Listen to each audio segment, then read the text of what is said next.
Okay, you're listening to Gay News Radio Live. My name is Brandon Carmody. I am coming to you right now from Portland, Oregon, outside of City Hall. We are currently at the corner of Southwest Jefferson and 4th, and I'm here with a special guest. Special guest, would you like to tell our listeners, kind of give us a summary of what's happening right now and what have you seen tonight? I've been here since a half hour before the meeting began, and it's remained peaceful so far. The police gave directions about an hour ago for the crowd to move north on 4th down to Everest and then go east. And as soon as they gave directions of the route that they had cleared for the protest, the defiant people went and got in the police's face, and the 1,000 or so took the route. So it's separated. There's still 1,000 up here taunting the police, and then the rest have gone on the route. And you were telling me a moment ago that the Portland police will give multiple audio warnings to the crowd before there's any type of engagement. What can we expect to see or hear from Portland police as that heads up? What will that look or sound like? They'll announce on the loudspeaker that they're going to use force, and if the people don't disperse or get out of the street, and if they don't move, they will be arrested. So that'll be pretty much the warning they'll give. Okay. They talk about using batons also in their warning. Okay. And last night, I watched it. Okay, yeah, there's a drone flying overhead now. We spoke with the drone operator earlier. So basically, last night, as things escalated, the event organizer did speak with me and multiple other media outlets and saying that he walked away from last night's events because his intention was to have a peaceful protest, which is our constitutional right to assemble and protest. But the anarchists showed up. Things got violent, like them smashing out the car windows at the Toyota dealership and in the Pearl. So he walked away because it got away from him. Did that surprise you at all about last night? I didn't go out last night because it had been so peaceful up until last night, and I figured it would remain peaceful, but didn't turn out that way. The night before I was out with them, a part of the group I was with asked a man to put out a torch. He had lit a flaming torch, and then I watched other people put garbage cans back on the sidewalk that people had thrown in the street. Wow. So the peaceful people had remained control up until last night, and I'm afraid a lot of people like myself didn't participate last night because it was going so well, and it backfired. Yes. I don't want to put our guest, a prior celebrity guest, on blast, but I will make a mention that a certain celebrity female comedian who's a regular guest on our show tweeted from downtown Portland last night that it was like a war zone, and I was like, what the hell is she doing there? She just happens to be in town doing a comedy show. So once things started to go south last night, she tweeted that she was going back to her hotel room, which was probably a safe and smart move. I didn't ask you yet, what was your reaction to Donald Trump winning the presidency in this historic election? Did that strike you in any way, or what were your thoughts and reaction to the Trump win yourself? I thought it would happen, only because of Hillary taking the shot with the emails right near the end. So it didn't surprise me at all, So my political views, I tend for the Democrats when it comes to justice system, and the Republicans are far too harsh when it comes to hard on crime or and so, but I believe that there should be still some prayer allowed in the White House and at school, and the Republicans push for that. Yes. So I'm divided between the two. I hate the way the Republicans handle the justice system and the tough on crime crap, I want to call it, but I hate the way the Democrats handle prayer and there's a lot of fear in the LGBTQ community, which is kind of what we're here to represent tonight, based on the, you saw the signs earlier, and you've seen the last year and a half of the Trump campaign with all of the hate speech. We're going to build a wall to stop the immigrants from coming in from Mexico. We're going to ban all Muslims, hate speech on women. He hasn't, I can't honestly cite any examples where Donald Trump specifically said LGBT. So I do want to give the president-elect the credit. I don't want to put words into his mouth. I've actually never heard him say, but I have heard him say that he would be willing to put a Supreme Court judge in place that might go against the historic marriage win from 2015. So at its core, that's undoing all of the gay rights wins from the Obama administration. It's almost like on day one, he's going to start picking away at the last 8 years' achievements. Yeah, I saw that too, and so they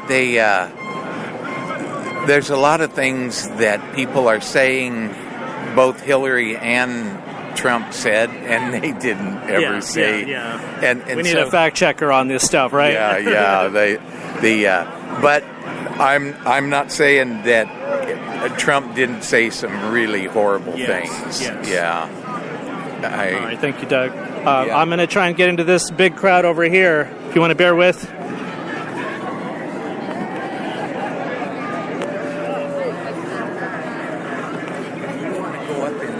I'll take you up there. Okay. One second here. What's the attitude? I don't think I'm going to find a spokesperson there, but let me ask this group. Oh, yeah! Hey! The Bloods and the Crips and the KKK. You only got love for your own race. Hi, we're live streaming on Gay News Radio. Do you want to tell us why you came out tonight? We're actually spreading awareness to people to write a letter to our mayor about our worries and concerns in a professional manner. We are targeting Los Angeles, San Diego, Seattle, anywhere on the West Coast. We have targeted and sent these flyers out to get the message out that, we don't want our basic human rights taken away. Okay. Definitely. Great. And what was your reaction to this historic election and the Trump win, if I may ask? Obviously not good if I'm here. Okay. Not good. Okay, thank you. This is Matt's family. Do you have, no. I don't know. You got Thank you. Okay. All right. So I am holding in my hand a flyer, write a letter to Mayor Charlie Hales. So we've had Charlie Hales on our show before. I'm working on securing an interview. We'll see if we can get him again. Do you have a different flyer? Yeah, this is one that was given out a couple hours ago. Post-traumatic election shock. That's pretty much what the world is feeling. Okay, so we're on audio only. We don't have video at this point, so I can get a little more personal with putting this mic in people's faces. A dance party? They can't be serious.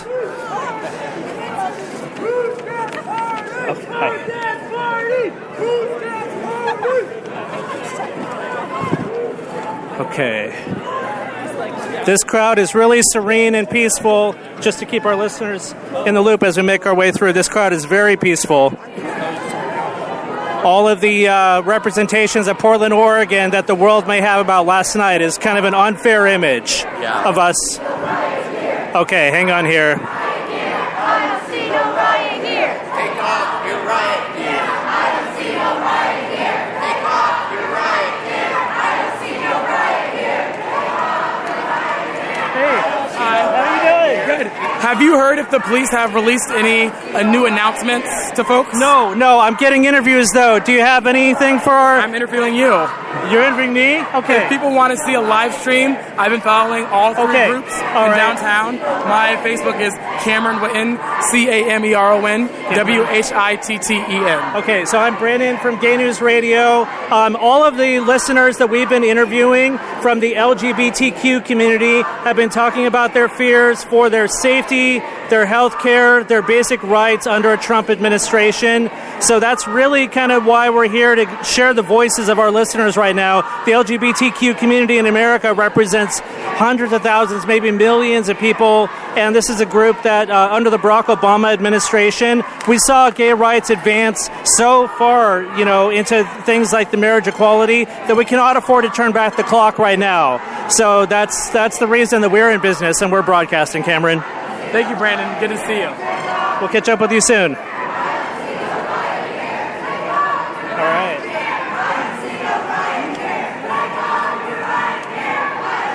Okay. Hi. I'm with Gay News Radio. Do you have anything you'd like to say about why you're here protesting tonight? I'm here because there is so much hate for so many people in this world, and we don't deserve it. We deserve to feel safe, and we deserve to take our streets and protest the shitheads in our government. Yes.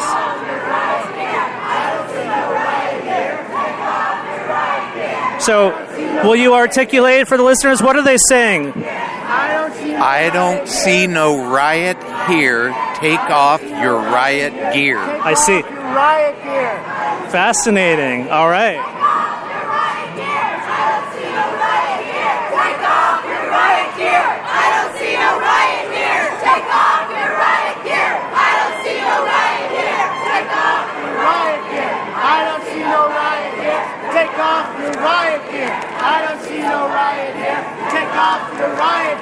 I don't see no riot here. Take off your riot gear. I don't see no riot here.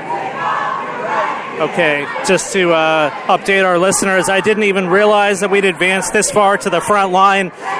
We're maybe about 10 or 15 feet directly from the riot police at this point. Exactly. We're toe-to-toe with the police, except for a couple waves of people in front of us. Take off your riot gear. I don't see no riot gear. So, take off your riot gear. I don't see no riot gear. Take off your riot gear. I'm going to swing around this way.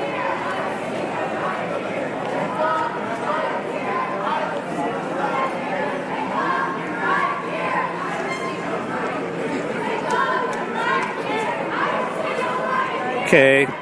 Again, at this point, police are holding this line here. I shot some video earlier on our Periscope that you can see, but we're underneath the bridge that connects the Wells Fargo Tower between Jefferson and Washington on 4th Avenue. I've got some media people near to me at this point, including Pat Doris from KGW News, someone I recognize. My dad went golfing with him once. Shout out to Pat. Pat, you're doing a great job. This is interesting. There is a police officer filming. They have some type of mobile recorder on a selfie stick. So they're getting video of us, of this crowd at this point.